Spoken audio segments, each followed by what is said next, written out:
High everyone, welcome to GK smart চ্যানেলের পক্ষ থেকে তোমাদের স্বাগত এবং good evening. WBSSC group C and group D GK GS class number 19।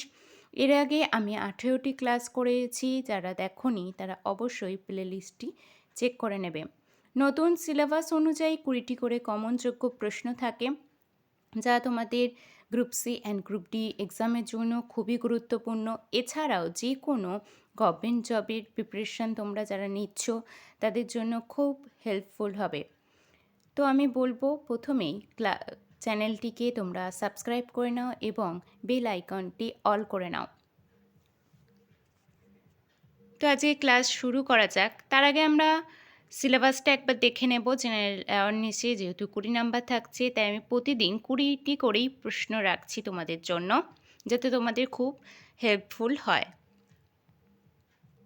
আমি প্রতিটি বিষয় থেকে একটি করে প্রশ্ন রাখার চেষ্টা করি এবং প্রতিদিনের ক্লাসগুলি তোমাদের কেমন লাগছে আমাকে অবশ্যই কমেন্টে জানাবে এবং তোমরা 20তে কে কেমন স্কোর করছো এটাও আমাকে জানাবে।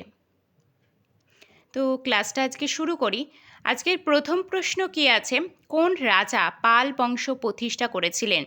Option A Gopal, option B Dharmapal, option C Devapal, নাকি অপশান ডি মহিপাল। কোন রাজা পাল বংশ প্রতিষ্ঠা করেছিলেন? সঠিক উত্তরটি হয়ে যাবে গোপাল। দ্বিতীয় প্রশ্ন, পৃথিবীর শুষ্কতম মরুভূমির নাম কি? Option A Gobi, option B Sahara, option C Kalahari, option D Atacama. পৃথিবীর শুষ্কতম মরুভূমির নাম হয়ে যাবে কি? সঠিক উত্তরটি হয়ে যাবে আতাকামা। 3 নম্বর প্রশ্ন, কত সালে ভারতের সংবিধানের মৌলিক কর্তব্য যুক্ত করা হয়? অপশান এ 1972 সালে, অপশান বি 1976 সালে, অপশান সি 1950 সালে, নাকি অপশান ডি 1978 সালে। কত সালে ভারতের সংবিধানের মৌলিক কর্তব্য যুক্ত করা হয়? এখানে সঠিক উত্তরটি হয়ে যাবে 1976 সালে। 4 নাম্বার, ডেভিস কাপ কোন খেলার সাথে যুক্ত? Option A cricket, option B hockey, option C football, নাকি option D tennis. Davis Cup কোন খেলার সাথে যুক্ত? এখানে সঠিক উত্তরটি হয়ে যাবে টেনিস। 5 নম্বর প্রশ্ন, বাংলা নবজাগরণের অগ্রদূত কাকে বলা হয়? Option A Ishwarchandra Vidyasagar, option B Rammohan Roy, নাকি option C Swami Vivekananda, option D Debendranath Thakur. Target group C and group D preliminary পরীক্ষার সেরা প্রস্তুতি এবং গাইডেন্সের জন্য তোমরা জিকে স্মার্ট চ্যানেলটিকে অবশ্যই সাবস্ক্রাইব করে নেবে এবং বেল আইকনটি অল করে নেবে, যাতে ক্লাস আসার সাথে সাথে তোমরা নোটিফিকেশান যায় তোমাদের কাছে এবং তোমরা ক্লাসটি করতে পারো। তো বাংলার নবজাগরণের অগ্রদূত কাকে বলা হয়? এখানে সঠিক উত্তরটি হয়ে যাবে রামমোহন রায়। 6 নম্বর প্রশ্ন, এনইপি 2020 বিদেশি ভাষা হিসেবে কোনটি পড়ানো হবে না? এখানে না আছে কিন্তু কোশ্চেনটি। অপশান এ চীনা, অপশান বি জাপানি, অপশান সি ফরাসি, নাকি অপশান ডি জার্মান। কোন ভাষাটি পড়ানো হবে না? এনইপি থেকে তোমাদের একটি করে কোশ্চেন থাকবে, যেহেতু সিলেবাসে উল্লেখ করাই আছে। তো আমি প্রতিদিনই এনইপি থেকে একটি করে কোশ্চেন আমি রাখার চেষ্টা করছি। তো এখানে সঠিক উত্তরটি হয়ে যাবে চীনা ভাষাটি পড়ানো হবে না। 7 নাম্বার, গৌতম বুদ্ধ তার প্রথম ধর্মপ্রদেশ কোথায় দিয়েছিলেন? Option A Lumbini, option B Kushinagar, option C Sarnath, option D Bodhgaya. Gautam Buddha তার প্রথম ধর্মপ্রদেশ কোথায় দিয়েছিলেন? সঠিক উত্তরটি হয়ে যাবে সারনাথে। 8 নম্বর প্রশ্ন, স্বাধীন ভারতের প্রথম অর্থমন্ত্রী কে ছিলেন? Option A Maulana Abul Kalam Azad, option B Amit Gaur, option C R Kishan Shanmukham Chetty, নাকি অপশান ডি বলদেব সিং। সঠিক উত্তরটি হয়ে যাবে আর কে সম্মুখন চেট্টি। 9 নম্বর, আইনে আকবরী গ্রন্থের লেখক কে? আইনে আকবরী গ্রন্থের লেখক কে? Option A Akbar, option B Birbal, option C Abul Fazal, নাকি অপশান ডি ফৌজি? এখানে সঠিক উত্তর কোনটি হবে? না, আবুল ফজল। 10 নাম্বার, বাল্মীকি জাতীয় উদ্যান কোন রাজ্যে অবস্থিত? বাল্মীকি জাতীয় উদ্যান কোন রাজ্যে অবস্থিত? Option A Paschimbanga, option B Gujarat, option C Madhya Pradesh, নাকি অপশান ডি বিহার? বাল্মীকি জাতীয় উদ্যান কোন রাজ্যে অবস্থিত? সঠিক উত্তরটি হয়ে যাবে বিহার। 11 নম্বর, ইন্টারনেটের জনক কাকে বলা হয়? Option A Charles Babbage, option B Vint Cerf, option C Bill Gates, option D Steve Jobs. ইন্টারনেটের জনক কাকে বলা হয়?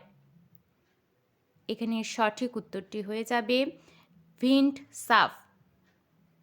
12 নাম্বার, মেয়েদের বিয়ের ন্যূনতম বয়স বাড়ানোর প্রস্তাবিত বয়স কত?